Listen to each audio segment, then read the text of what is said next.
మన ఇళ్ళ దగ్గరికి వచ్చి మా దాన్ని నమ్ముకోండి, మా దాంట్లో చేరిపోండి, మా ఓడు గాడు అని ఇలా రాడ్ వేసేస్తున్నారు. నేను ఏమంటున్నానంటే ఆ పాస్టర్ని పిలిచి పేళ్ళు ఒక 4 దెబ్బలు కొట్టండి చెంప మీద పెట్టి. ఆయన ఎంత బాగా వాక్యాన్ని పాటిస్తున్నాడో నేను చూస్తాను. చర్చిలు దాలబెడుతున్నారు, పాస్టర్లను చంపుతున్నారు, కాళ్ళు చేతులు విరగొడుతున్నారు, చర్చి లోపలికి వచ్చి జై శ్రీరామని కేకలు పెడుతున్నారు, నడి రోడ్ల మీద ముస్లిం కురాలను పట్టుకొని కొడతా ఉన్నారు. ఇవి ఆపండి. మీరు ప్రశాంతంగా రాముణ్ణి, కృష్ణుణ్ణి, విష్ణువుని, మీ దేవుళ్ళని మీరు ఆరాధించుకోండి. ఇందాక మీరు నన్ను అడిగారు కదా వాళ్ళు ఏంది అని. ఇప్పుడు చిన్నజీర స్వామి ఉన్నాడు కదా, ఓం నమ శివాయ చెప్పేస్తారు మీరు చిన్నజీర స్వామితో? చెప్తాడా? జై శ్రీమన్నారాయణ అంటాడు. ఎందుకంటాడని నాకు తెలుసు. మళ్ళీ మీరు నన్ను కాంట్రవర్షియల్ నొక్కకండి. అంతే కదా. విషయం ఏంటంటే శైవులు, వైష్ణవులు ఎలా ఉన్నారో క్రిస్టియానిటీలో కూడా ప్రొటెస్టెంట్లు, రోమన్ క్యాథలిక్స్ అని అలా ఉన్నారు. వాళ్ళు విగ్రహారాధనతో కూడినటువంటి ఆరాధన జరిపిస్తారు. అది పూర్తిగా తప్పనే ప్రొటెస్టెంట్ అనే వర్గం బయటకు వచ్చేసింది. మేము తప్పంటారు వాళ్ళు. శైవులు, వైష్ణవులకి ఏ రకంగా గొడవ ఉంటుందో రోమన్ క్యాథలిక్స్కి, ప్రొటెస్టెంట్లకు కూడా ఈ ఒక్క విషయంలోనే గొడవ జరుగుతుంది. మీరు ఎట్టి పరిస్థితుల్లో కూడా చేయడానికి వెళ్ళలేదని మేము, మమ్మల్ని వద్దడానికి మీరెవరు అని వాళ్ళు. అజయ్ బాబు గారు, మీరు ఇన్ని ఇంటర్వ్యూలు ఇచ్చారు కదా, ఇంతసేపు మనం మాట్లాడుకున్నాం. ఈ ఇంటర్వ్యూలో మీకు ఏం తేడా అనిపించింది? అన్ని ఇంటర్వ్యూలలో మీరు మిమ్మల్ని వేరే విధంగా చూపించారు. ఎట్లా అని అంటే హిందువులను కోసేస్తాం, చంపేస్తాం, నరికేస్తాం అనేటట్టు చూపించారు. అజయ్ బాబు అనే వ్యక్తి చాలా సబ్జెక్ట్ ఉన్నాడు అని చెప్పి, లేదంటే ఇతన్ని అడిగితే ఎంత డీప్గా కూడా ఎవరితోనన్నా చర్చించే అర్హత ఉన్న వ్యక్తి అని చెప్పి ఇంటర్వ్యూ ద్వారా బయటికి వెళ్ళింది. ఇంత సబ్జెక్ట్ ఉన్న వ్యక్తి ఎందుకు ఇంత పొద్దున్న లేస్తే వేరే సామాజిక మాధ్యమాల్లో వైల్డ్గా, దురుసుగా ప్రవర్తిస్తున్నాడు, లేదంటే అనరాని మాటలతోటి హిందూ సమాజాన్ని కావచ్చు, ఇతర సమాజాన్ని ఎందుకు తిడుతున్నాడు అని ప్రశ్నోత్పన్నం. నేను హిందువుల్ని తిట్టను బ్రదర్. మా మామ, మా అత్త హిందువులు, మా బామ్మర్ది మీ మతంలోనే మీరు మాట్లాడాను. నేను బీసీ కులానికి చెందిన వ్యక్తిని. నా భార్య ఎస్సీ మాదిగా, మా ఇంట్లో మా ఇంటర్ కాస్ట్ మాది, మా తమ్ముడు భార్య ఎస్టీ ట్రైబ్, మా ఇంటి పెద్దలుడు ఎస్టీ లంబాడి, మేము బీసీ క్రిస్టియన్ కమ్యూనిటీలో ఉన్నాం, పోసల కులానికి చెందిన వాళ్ళం. అన్ని కులాల వాళ్ళు, అన్ని మతాల వాళ్ళం బంధువులుగా ఉన్నాం. ఏ రోజు కూడా నేను ఏ మతాన్ని కూడా నేను కించపరచను కదా. నేను ఏమంటానంటే అయ్యప్ప స్వాములు ఎవరైనా ఉంటే మా ఇంటికి రండి, మీకు కడుపు నిండా భోజనం పెడతాను, భిక్ష అంటారు కదా దాన్ని, మీకు కావాల్సిన ఏర్పాటు చేస్తాను. భవానీ మాలలు వేసుకున్న వారు వచ్చి మా ఇంటి దగ్గర భజన చేసుకోండి, మీకు కావాల్సిన ఏర్పాటు చేస్తాను. నేనేమంటానంటే మమ్మల్నిగా బ్రతకనివ్వండి, ఇతర ఆచారాలను మీకు గౌరవిస్తాను. మిమ్మల్ని మీరు మీలాగా ఉండండి, మమ్మల్ని మాలాగా బ్రతకనివ్వండి. మీరు ఎంతరా అని అంటే మాత్రం నేను ఊరుకోను. ఆత్మగౌరవం ఎక్కువ నాకు, ఆత్మాభిమానం ఎక్కువ. అందరినీ ఇలాగ లేరు అని అంటే నేనేం చేయాలి దానికి? మా అమ్మని అలాగే నన్ను ఒక్కడే కాదు. మీరు మాట్లాడే విధానాన్ని బట్టి మీ క్రిస్టియానిటీలోనే చాలా మంది మిమ్మల్ని వ్యతిరేకిస్తున్నారు కదా. ఇతను బైబిల్కి వ్యతిరేకంగా మాట్లాడుతున్నాడు, ఒక చెంప కొడితే ఇంకో చెంప నేను చూపించాలనే యేసు యొక్క అట్లా అన్న పాస్టర్లు ఎవరో వాళ్ళని పిలిచి ఒక్కసారి కొట్టి చూడండి, ఒక చెంప మీద లైవ్ లో కూర్చోబెట్టి. కొట్టడం కాదు, మీకు నేను చెప్పేది వినండి. వాక్యం ఉంది. ఒక చెంప మీద కొడితే ఇంకో చెంప చూపించాలని చెప్తున్న పాస్టర్స్ ఉన్నారు కదా. యేసుక్రీస్తు ప్రభు స్పష్టంగా ఆ మాట చెప్పారు. మహాత్మా గాంధీయే వాడుకున్నాడు దాన్ని. నేనేమంటున్నానంటే ఆ పాస్టర్ని పిలిచి పేళ్ళు ఒక 4 దెబ్బలు కొట్టండి చెంప మీద పెట్టి. ఆయన ఎంత బాగా వాక్యాన్ని పాటిస్తున్నాడో నేను చూస్తాను. అజయ్ బాబు గారు CMDF అనే ఒక సంస్థను ఏర్పరచుకొని ముస్లింలకు అనుకూలంగా పనిచేస్తున్నాడు నేను అని చెప్పి చెప్తున్నారు. బ్రదర్, వాస్తవం అన్నది క్రైస్తవుల్ని, ముస్లింస్ ని, దళితుల్ని ఏందన్నా CMDF ఒక క్రిస్టియన్ ముస్లిం దళిత్ డిఫెన్స్ ఫోర్స్ ఆత్మరక్షణ కావాలి అని అడుగుతున్నాను నేను. మీరు స్టూడియోలో ఉన్నారు బ్రదర్, మేము పందుల గుంపులాగా ఒక 100 మంది వచ్చి స్టూడియోలో మీరు కూర్చొని ఉంటే మిమ్మల్ని పట్టుకుని కొడుతున్నాం. మీరు ఏం చేస్తారు బ్రదర్? ఎదురు తిరుగుతారా లేదా? ఆత్మరక్షణ, సెల్ఫ్ డిఫెన్సే కదా. నేనేమంటానంటే అరే ఇంట్లోకి వచ్చి కొడుతున్నారు, చర్చి లోపలికి వచ్చి కొడుతున్నారు, మా ప్రమిసెస్లోకి వచ్చి నువ్వు ఇక్కడ ఎందుకు ప్రేయర్ పెట్టినావు అంటున్నారు. మమ్మల్ని మేము కాపాడుకునే హక్కు మాకుంది కదా. ఎదుటివాడి ఇంట్లోకి వెళ్ళొద్దు నువ్వు, ఎదుటివాడి గుళ్ళోకి వెళ్ళొద్దు నువ్వు, ఎదుటివాడి విశ్వాసాల్లోకి వెళ్ళొద్దు. కానీ నీ జోలికి వచ్చినప్పుడు నిన్ను కాపాడుకునే హక్కు ఉంది. నేను ఒక లాయర్ని, సెల్ఫ్ డిఫెన్స్ అనేది ఉంటుంది.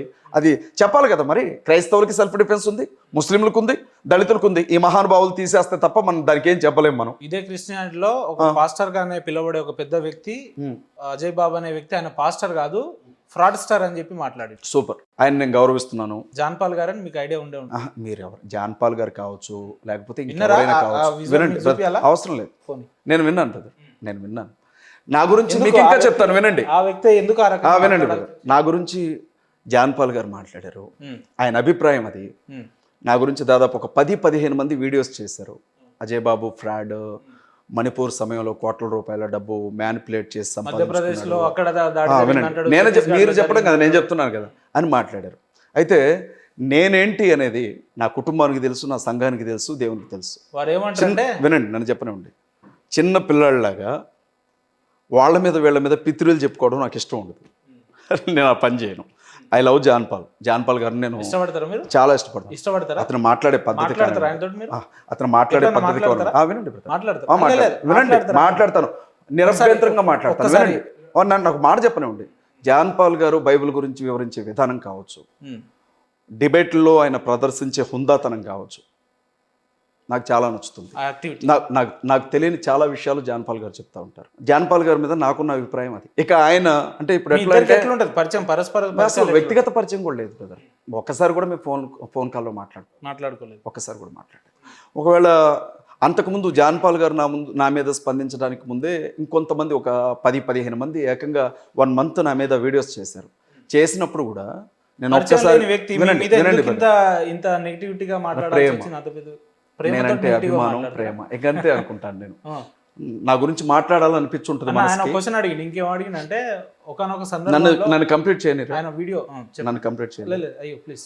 వీళ్ళందరూ కూడా ఒక నెల రోజులు నా గురించి వీడియోలు చేసినప్పుడు ఒక్క ప్రశ్నకు కూడా నేను సమాధానం చెప్పలేదు. ఒక్క మాటకు కూడా నేను సమాధానం చెప్పాలి అని అనుకోలేదు. వివరణ ఇచ్చుకోవాలి అని అనుకోలేదు. ఎందుకంటే నేనేంటో నాకు తెలుసు. ఇంకొకళ్ళని నమ్మించాల్సినటువంటి అవసరం నాకు లేదు. రెండవది, నేను ఒక సంఘ కాపరిని. నాకు చిన్న చిన్న సంఘాలు 2 ఉన్నాయి.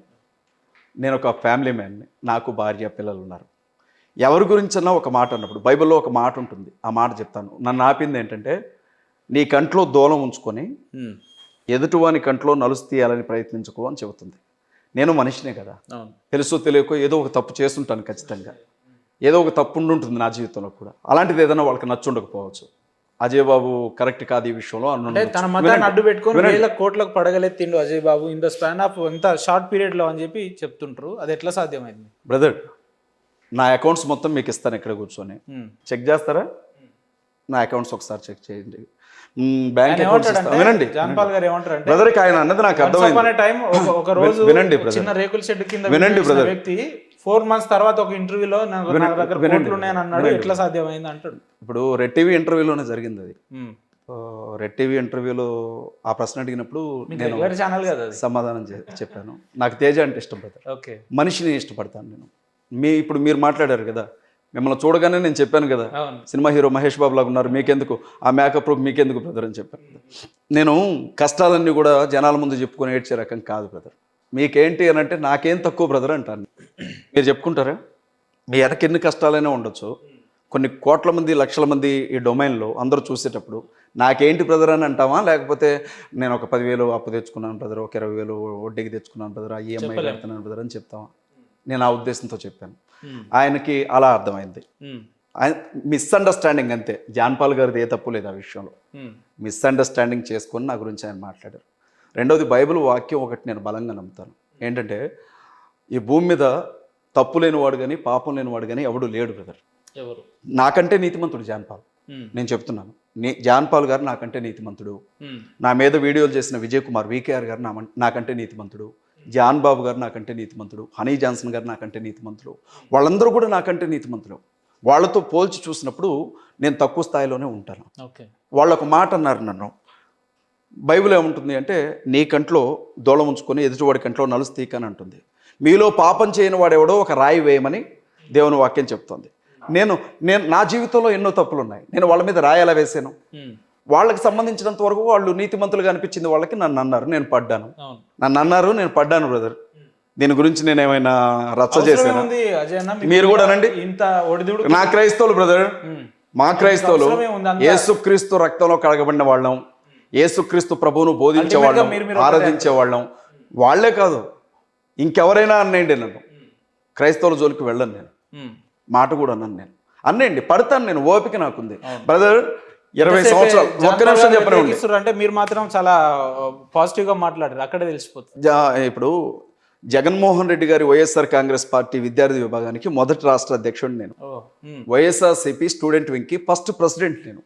తెలంగాణకి కాదు, సమైక్య రాష్ట్రానికి. తెలంగాణ ఉద్యమంలో తెలంగాణ యూత్ ఫోర్స్ అధ్యక్షుడిని, తెలంగాణ విద్యార్థి జేఏసీ చైర్మన్ని, ఉస్మానియా యూనివర్సిటీ ఇన్ఛార్జిగా పనిచేశాను. ప్రొఫెసర్ జయశంకర్ గారితో కలిపి చీఫ్ గెస్ట్గా వెళ్ళిన వ్యక్తిని. కోదండరాం గారికి చాలా కావాల్సిన వ్యక్తిని. నేను తెలంగాణ ఉద్యమంలో పనిచేశాను. 2014 కంటే ముందు 2010లోనే 2011లో కిరణ్ కుమార్ రెడ్డి గారి గవర్నమెంట్లో పార్టీ రాష్ట్ర అధికార ప్రతినిధిగా పనిచేశాను ముఖ్యమంత్రి గారితో. కిరణ్ కుమార్ రెడ్డి గారి గవర్నమెంట్లో సీఎం గారిని, మాజీ సీఎం గారిని అడగండి అజయ్ బాబు అంటే ఏంటో చెప్తారు, జగన్ గారిని అడగండి. తెలంగాణ వచ్చిన తర్వాత ఖమ్మం నుంచి ఎమ్మెల్యేగా పోటీ చేశాను నేను.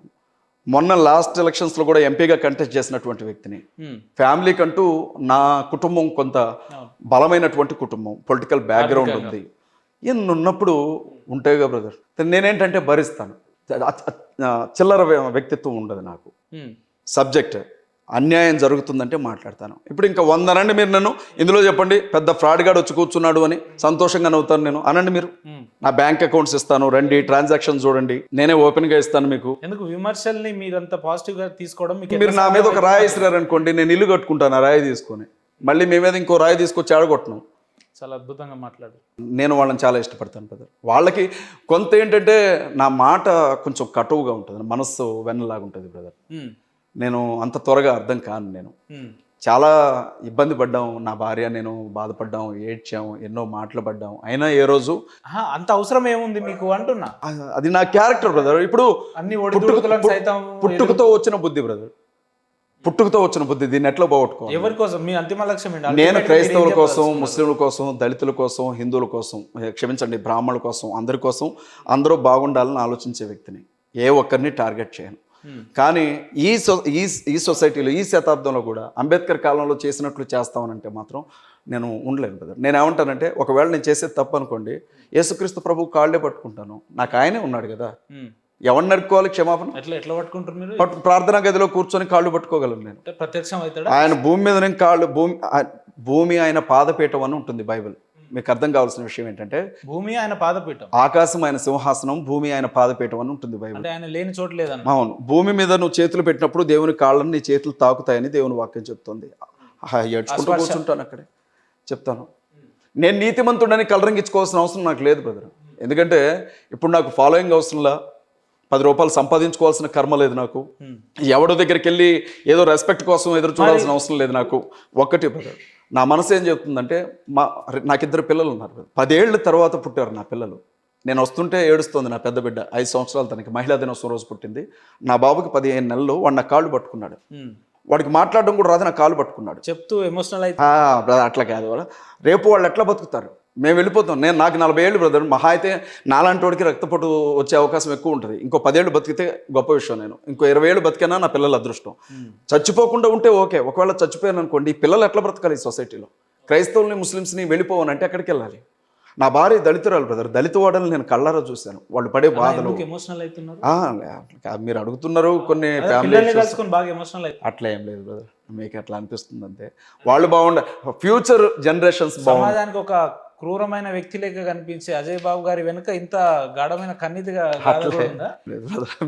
మీరు బాగా అడిగారు నన్ను. కొంచెం మీరు ఎమోషనల్గా ఫీల్ చేస్తున్నారు, కానీ వాస్తవంగా నా పిల్లలు అంటే నాకు ప్రాణం బ్రదర్. నా పిల్లలే కాదు, అందరి ఇళ్లలో పిల్లలు ఉంటారు కదా, వాళ్ళకు ఒక జనరేషను. నేను వాళ్ళకి ఏమి ఇచ్చిపోయినా వాళ్ళు ఖర్చు పెట్టుకుంటారు. ఒక సేఫ్టీ జనరేషన్ కానీ వాళ్ళకి ఒక ఫ్యూచర్ వాళ్ళకు ఉంటే మంచిగా బ్రతుకుతారు, కష్టపడి సంపాదించుకుంటారు. మా నాన్న మాకేమీ లేదు బ్రదర్, బతకడానికి కాళ్ళు చేతులు ఇచ్చాడు, బ్రతకండ్రా అన్నాడు. మా అన్నయ్య పెద్ద స్థాయిలో ఉన్నాడు, పెద్దన్నయ్య పెద్ద స్థాయిలో ఉన్నాడు, తమ్ముడు బ్యాంక్ క్యాషియర్. నా బతికేదో నేను బతుకుతున్నాను. ఫోన్ చేసి మాట్లాడగలిగిన ఎమ్మెల్యేలు, మినిస్టర్స్ ఉన్నారు. ఇప్పుడు కాంగ్రెస్ పార్టీ స్టేట్ కోఆర్డినేటర్గా ఉన్నాను. ప్రచార కమిటీకి రాష్ట్ర సమన్వయకర్త నేను ప్రజెంట్. నాకు 2 సంఘాలు ఉన్నాయి.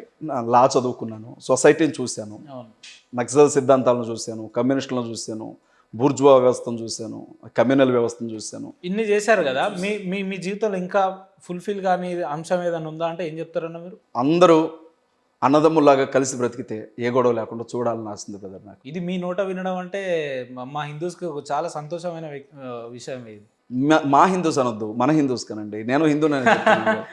ఓకే, అంటే ఎప్పుడు ఎంతసేపు అజయ్ బాబు గారు విధ్వంసాన్ని సృష్టించాలంటే మాట్లాడతారు కదా, ఇలా కూడా ఉంటాడా అనేది ఒక నేనేంటో నేను అలాగే ఉంటాను బ్రదర్. మేకప్ వేయడం, ఫేస్కి మేకప్ వేసినట్లు మాటలకి మేకప్ వేస్తే జనాలంతా పిచ్చోళ్ళు ఏం కాదు ఇవాళ. మనం ఏం మాట్లాడుతున్నామో, మన యాటిట్యూడ్ ఏంటో, మన బిహేవియర్ ఎలా ఉందో తేలిగ్గా పసిగట్టగలరు వాళ్ళ జనం. ఇక్కడ నేను కథలు చెప్పొచ్చు, బయట జనానికి తెలియదా అజయ్ బాబు ఏందో? నా ఇంటి పక్కన వాళ్ళు చూడరా ఈ వీడియో? నా ఇరుగు పొరుగు వాళ్ళు, నా బంధువులు చూడరా? వాడు ఏం మాట్లాడినా వాడు మనసును విప్పి మాట్లాడతాడు అని అంటారు. నన్ను 10 మంది తిడతారు బ్రదర్, 1,00,000 మంది గుండెల్లో పెట్టుకుంటారు నన్ను అన్న బంగారం అని అనుకుంటారు. నాకు చాలు బ్రదర్. నా తిట్లు పొగడతలు నాకు 2 ఈక్వలే. మీరు నన్ను తిట్టండి, జాన్పాలన్నకి చెప్తున్నాను, లవ్ యూ జాన్పాలన్న. నాలో ఏదన్నా తప్పు ఉంటే ఒకవేళ మీరు అనుకున్నట్లుగా నేను సరి చేసుకుంటాను. అలాగే నా గురించి బ్యాడ్గా వీడియోస్ చేసిన వాళ్ళకి కూడా చెప్తున్నాను, నిజంగా నేను ఏదైనా తప్పు చేస్తుంటే దేవుని సన్నిధిలో క్షమాపణ అడుగుతాను. ఫ్యూచర్లో ఇంకెప్పుడు కూడా అలాంటి తప్పు చేయకుండా సరి చేసుకుంటారు. కానీ నా మీద దయచేసి కోపం మాత్రం ఉంచుకోకండి, ఎందుకంటే క్రైస్తవ సమాజానికి అదే మాత్రం క్షేమకరం కాదు. రైట్ అన్న. చివరగా అజయ్ బాబు అన్న, అంటే మత మార్పిడి అనే అంశం పక్కన పెడితే లాస్ట్ క్వశ్చన్, క్రైస్తవ్యంలోకి రావాలి అని అనుకునే వ్యక్తులకు ఇప్పుడు కొంతమంది నెగిటివ్ ఎక్కువ స్ప్రెడ్ అవుతుంది కదా, ఎవరిని చూసి రావాలి క్రైస్తవానికి అని అంటే ఏం చెప్తారు? బైబిల్ ఎప్పుడు కూడా ఒకటే చెప్తుంది, పాస్టర్స్ని అసలు చూడొద్దు. నేను సంఘానికి ఒకటే చెప్తాను, నన్ను చూసి అసలు చర్చికి రావద్దు. ఓకే, ఈ రోజు ఇలా ఉన్నాను, రేపు ఏదైనా తప్పుడు సంబంధంలో దొరకవచ్చు, నేను రేపు ఏదైనా తప్పు చేసి ఇరుక్కుపోవచ్చు, నేనే ఏదో స్వార్థానికి పడిపోవచ్చు. అప్పుడు మీ విశ్వాసం దెబ్బతింటుంది. బైబిల్ చూడండి, క్రీస్తును చూడండి, ఆయన ఏ తప్పు చేయని వాడు. ఆయన మీద గురి నిలపండి, ఆయన చూసి వెళ్ళిపోండి. నాలాంటి కోన్కిస్కా గొట్టంగాళ్ళు వస్తుంటారు పోతుంటారు. పాస్టర్స్ వాడు ఎవడైనా కావచ్చు, ఎలాంటి వ్యక్తి అయినా కావచ్చు. ఇవాళ బాబాలు లాజికల్ చేసినట్లు మా వాళ్ళు మ్యాజికల్ చేస్తూ ఉన్నారు. అది అందరికీ తెలుసు. మనం కాదని ఎంత దాచిపెడతాం, జనాలకి తెలియదా బయట ఏం జరుగుతుంది? టచ్ అనగానే పడిపోతాడా బ్రదర్? నన్ను బడగొట్టమనండి, చూస్తాను. నన్ను బడగొట్టమనండి, ఇది నన్ను బడగొట్టమనండి, నేను చూస్తాను. ఇప్పుడు దీన్ని ఒక వ్యాపార సామ్రాజ్యంగా మార్చుకొని కోట్లు సంపాదించుకున్న పరలోకానికి రారు బ్రదర్. ఎలాంటి పాస్టర్స్ ఎవరైతే మ్యానిపులేట్ చేసి, ఇప్పుడు పాస్టర్స్లలో ఏదైతే అమ్మతేజ లాంటి వ్యక్తులు మనం చాలా మందిని చూస్తున్నాం, ఒక స్పెషల్ ప్రోగ్రామ్ పెట్టి వాళ్ళకి ఫిజికల్గా ఇబ్బంది ఉన్న వాళ్ళకు ఏదో గాల్లో అలా తిప్పంగానే ఇలా అయిపోతుంది. సో అట్లాంటి వ్యక్తుల్ని చూసి కమ్యూనిటీ ఏమనుకోవాలి? బైబిల్ ఏమంటుందంటే, దేవుడు మోసగించబడు, వెక్కిరించబడ్డు, మీరేమైతే విత్తుతున్నారో ఆ పంటే కోస్తారు అని చెప్పాడు. ఎందుకంటే నేను ఎక్కువ ఏం చెప్పలేదు, చాలా అర్థం ఉంది ఇందులో. మీరే గింజలు వేస్తారో ఆ పంట కోసుకుంటారు ఆ రోజు అని చెప్పాడు దేవుడు. ఈ 4 రోజుల ముచ్చట కోసం మనుషులు మోసం చేయొచ్చు, కానీ దేవుడు అనేవాడు ఒకడు ఉన్నాడు. తీర్పు తీర్చే స్థానంలో నేను లేను. బైబిల్ యొక్క గొప్పతనం ఏంది కంపేరింగ్ విత్ అంటే ఖురాన్ గురించి కావచ్చు, మహాభారతం గురించి అట్లా కాకుండా బైబిల్ యొక్క గొప్పతనం ఏంటంటే మీ మాటలు ఏం చెప్తారు మీరు? బైబిల్ దేవుని వాక్యం అన్న, దేవుని నోటి మాట, అంతే. ఆయన మాట్లాడిన మాట కంటే గొప్పదే ఉంది అల్టిమేట్గా అంతే. సో మీ ఉద్యమాన్ని కావచ్చు లేదంటే మీ ప్రచారాన్ని ఎన్ని రోజులు ఈ రకంగా కొనసాగిస్తారు? నేను చనిపోయాను అని మీరు వినే వరకు, అజయ్ బాబు చచ్చిపోయాడు అని వినగానే ఇది ఆగిపోతుంది అలా. నేను మళ్ళీ జన్మలు ఎత్తా అని చెప్పడానికి పునర్జన్మ లేదు బైబిల్లో. సమాధిలోంచి తిరిగి లేచిన రోజు మీరు కూడా ఏదో ఒక రోజు చనిపోతారు కదా. తీర్పు అనేది ఒకటి ఉంది సృష్టికి, ఆ రోజు అందరం కనపడతాం. మీ జీవిత అంతిమ లక్ష్యం ఏంటంటే? అంతిమ లక్ష్యం లేదన్నా, దేవునికి నచ్చిన మనిషిలాగా బ్రతకాలి అంతే, అంతకు మించి. అంటే నేను చనిపోయేంత వరకు ఈ రకమైన మార్పులు చేర్పులు చేసుకోవాలనేది ఆ రకమైన ఏమైనా ఉందా మీ కమ్యూనిటీలో? అట్లా ఏం నేను అన్న వ్యవస్థ కోసం కొట్లాడేంత గొప్ప నేను కాదు. నేను నా కుటుంబాన్ని వ్యవస్థలో చూస్తూ ఉన్నాను. నేను అందరూ బాగుండాలి అని నమ్ముతాను, బాగా కోరుకుంటాను. నా పిల్లలు కూడా బాగుండాలి వాళ్ళతో పాటు అని అనుకుంటాను. చనిపోయిన తర్వాత దేవుని దగ్గరికి, నేను ఎవరికి నచ్చినా నచ్చకపోయినా దేవుని దగ్గరికి వెళ్ళాలని ఆశపడతాను. మన ఇళ్ళ దగ్గరికి వచ్చి మా దాన్ని నమ్ముకోండి, మా దాంట్లో చేరిపోండి, మా ఓడు గాడు అని ఇలా రాడ్ వేసేస్తున్నారు ఇళ్ళ దగ్గరికి వచ్చేసి. మరి వాళ్ళు వీళ్ళు ఫోన్లు చేస్తారు, గురువు అసలు ఏం చేయాలి వీళ్ళని? దేవుడిని ఆల్రెడీ ఉన్నాడని ప్రకృతిలో అంతటా దైవాన్ని దర్శిస్తూ ఇంత పసుపు ముద్ద దాన్ని 3 పక్కల కుంకుమ బొట్టు పెట్టి గౌరమ్మ అనుకుని గణపతి అనుకుని స్నానం చేసి ప్రశాంతంగా ఆనందంగా ఆరోగ్యంగా జీవించే కుటుంబాల దగ్గరికి వచ్చి హే ఈ దేవుడు కాదు, ఇగో ఇలా 2 చెక్కల మీద ఒక ఎండిపోయిన శవాన్ని పెట్టి దీన్నే దేవుడు, దీన్ని నమ్ముకపోతే నువ్వు నరకానికి వెళ్ళిపోతావు. ఇది కూడా రాశాం. మార్కు 16:16 అంటే ఏంటి తెలియదు కదా. బైబిల్లో ఒక చాప్టర్, అందులో ఆ వార్నింగ్ అనమాట. నమ్మి బాప్తిజం పొందినవాడు రక్షించబడును లేకపోతే శిక్షించబడును. ఏంటి సార్? నమ్మి బాప్తిజం పొందితే రక్షించబడతావు, లేకపోతే శిక్షించబడు. చూసారా మీరు మాట్లాడుతున్నారు, ఫోన్ వచ్చింది, మాట్లాడినా. వెంకట్ గారు, సార్ వెంకట్ గారు సార్, మీరేమన్నా చెప్తారా నేనేమన్నా అడగనా? మీరు బైబిల్ చదివారా అండి? అంటే పేరు కోసం అడిగారు కదండి.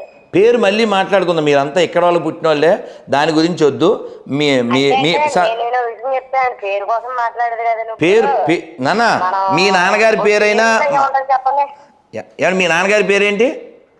వెంకట్ గారు. నాన్నగారి పేరండి, మా నాన్నగారి పేరు పాల్ ప్రసాద్ గారండి. ప్రసాద్ గారు. పాల్ ప్రసాద్ గారండి. అంటే పాలు అది అమ్ముతారండి? పాల్ అంటే అండి బైబిల్లో ఉన్న పౌలు అనేటువంటి భక్తుల పేరండి. మరి ప్రసాద్ అండి? ప్రసాద్ అంటే మామూలుగా పెట్టుకుందండి అది. మరి వెంకట్ అంటే అండి? ఎక్కడండి మామూలుగా పెట్టుకున్నాను. ఇప్పుడు పేర్లు ఏముంటదండి? పేర్లు ఏమీ లేదు కదండి. పేర్లు ఏమీ లేదండి. మిమ్మల్ని ఇక్కడ ఆకులు ఉన్నాయి, ఆకు అని పిలవచ్చా అండి మిమ్మల్ని? పేర్లే ఇప్పుడు మిమ్మల్ని వెంకట్ గారు సార్, నా పేరులో సార్ నా పేరు భాగవతంలో ఉంటుంది, నా పేరు సుందరకాండలో ఉంటుంది. కానీ మీ పేరు వెంకట్ అని సార్, వెంకట్ అనే పేరులో చాలా ఉందండి. పేరులో చాలా లేకపోతే ఓ పని చేస్తాను, మీ పేరు గోదావరి గొర్రె అని పెట్టుకున్నాను. సార్ గోదావరి గొర్రె మీ పేరు, సార్ మీరు నమ్మిన గ్రంథంలో ఉండాలి కదా సార్. మీకు గుణం లేదు కాబట్టే మీరు బైబిల్ పనికి మాలింది కాబట్టి అందులోకి వెళ్ళి ఈ పేరుతో బతుకుతున్నారు. వినరు. మీకు అర్థమైందా? ఎంత వినయంగా అడగండి, మీరు ఆశ్చర్యపోతారు. ఇంకో సెల్లో ఉంది, చాలా ఆ సెల్లో ఈ సెల్లో గుర్తులేదు, చాలా చిత్రం. మీ పేరేంటి సార్? ఇప్పుడు నేను మిమ్మల్ని మహేందర్ సార్, ఇందులో ఏమైనా దోషం ఉంది సార్? కోపం తెచ్చుకునే విషయం ఉందా? లేదు సార్. మీ నాన్నగారి పేరు కోక్యా. సార్ ఇందులో కోపం తెచ్చుకునేది ఏమైనా ఉందా? లేదు. మీరు ఆశ్చర్యపోతారు. నేను సార్ మీ పేరు ఊరు చెబితే సేవ్ చేసుకుంటానండి అన్నాను అంతే. రైమని నా పేరుతో నీకు పని ఏంటో మీదకి వచ్చాడు, అంటే వాయిస్లో, అంటే పేరులోనే ఉంది, అందుకనే లాజిక్ అక్కడి నుంచి ముందు కదలనివ్వరు. పేరు చెప్తే ఏమవుద్ది చెప్పండి? నేను స్టేట్మెంట్ ఇస్తా, దానికి ఒప్పుకోవాలి. నువ్వు ఏమంటాను? మనకే పుట్టాడాడు అంటానా? ఏమండి ఇన్ని మాటలొద్దు. సతీషు డిఎన్ఏ మందేగా, అనిలు డిఎన్ఏ మందేగా. ఆ మాటకు వస్తే అసదుద్దీన్ ఏమన్నా బయటోడా? అక్బరుద్దీన్ బయటోడా? ఏమండి గులాం నబీ ఆజాద్ కంటే గొప్పోళ్ళ వీళ్ళు? ఫారూక్ అబ్దుల్లా కంటే గొప్పోళ్ళా? వాళ్ళే ఒప్పుకున్నారు కదండి. మా పూర్వీకులంతా ఇక్కడ వాళ్ళే. ఈ సనాతన ధర్మం కంటే ఇస్లాం కొత్తదే. మేమంతా ఇక్కడ వాళ్ళమే, మతం మార్చబడ్డాము. మన అందరిది డిఎన్ఏ వేరే అయితే చెప్పండి, మనం డిస్కస్ చేస్తాం. అంత ఒకటేగా. మరి ఇప్పుడు గొడవ ఏంటి? కేవలం అక్షరాల కోసం. పేరులో ఏముందని అన్నవాడు వీడు. ఈ గొర్రె మీద ఉన్న అందరికీ చెప్తున్నా, పేరులో ఏముంది అనేటువంటి గొర్రెలకి బాగా చెప్తున్నా.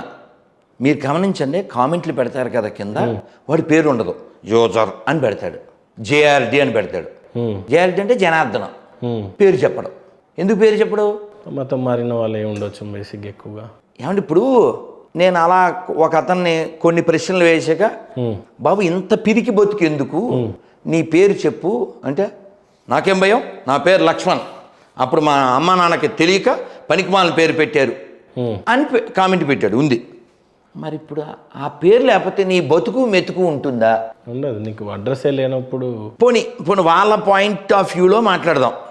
పేరు ముఖ్యం కాదు అన్నప్పుడు దైవాన్ని రామ అని ఎందుకు పిలవకూడదు? కృష్ణ అని ఎందుకు పిలవకూడదు? జీసస్ అని మాత్రం ఎందుకు పిలవాలి? రామ స్పెల్లింగ్ ఏంటి సార్? RAMA. ఇంగ్లీష్లో also Rama is called Rama, Telugu also Rama is called Rama, Hindi also Rama is called Rama. But why Jesus called Yesayya? Why? Because వ్యాపారం. Mary called Mariyamma. వై? వీళ్ళు విగ్రహాలని. మొన్న ఎవరో ఈ తెలంగాణ గొర్రె ఒక అతను ఫోన్ చేశారు. గొర్రె అంటే అట్టవకండి, వాళ్ళని వాళ్ళు పిలుచుకునే పేరు, వాళ్ళని వాళ్ళు అడ్రస్ చేసుకున్నారు, అదే తిట్టు కాదండి. ఎలా అడ్రస్ చేసుకుంటారు? వాళ్ళకి వారే గొర్రెలు అని పిలుచుకుంటారా? సార్ దేవుని గొర్రె పిల్లలం మేము. ఓహో, క్రిస్టియన్స్ అలా పిలుచుకుంటారు అంతే. సార్ మీకు అదేదో సినిమా నాకు తెలీదు, పాపులము మేము అనే సాంగ్ ఉంటుంది. వివేకానంద స్వామి ఏమని పిలిచారు? మరి గురుగారు రేపు మిమ్మల్ని మీరు మర్చిపోకండి క్వశ్చన్ ప్లీజ్. మీ మైండ్లో ఏముందో అది మైండ్లో పెట్టుకోండి. వివేకానంద స్వామి మన అడ్రస్ చేస్తూ ఏమని పిలిచారు? అమృతస్య పుత్ర. ఏమని? చావు లేని వాళ్ళు అమృతస్య పుత్ర అని పిలిచారు మనని. అమెరికాలో ఏమని పిలిచారు ఆయన చికాగో సభలో? డియర్ లేడీస్ అండ్ జెంటిల్మెన్స్ అన్నారా? అనలేదు. ఏమన్నారు? నా ప్రియ సోదర సోదరీమణులారా, మై బ్రదర్స్ అండ్ సిస్టర్స్. అందుకే కదా 10 నిమిషాల పాటు చప్పట్లు కొట్టారు వాళ్ళు. మనకి ప్రపంచాన్ని చూసే దృష్టి ఏమిటంటే అందరూ భగవంతుడి అంశలు. ఇది ఎవరు నేర్పారు? భగవద్గీత.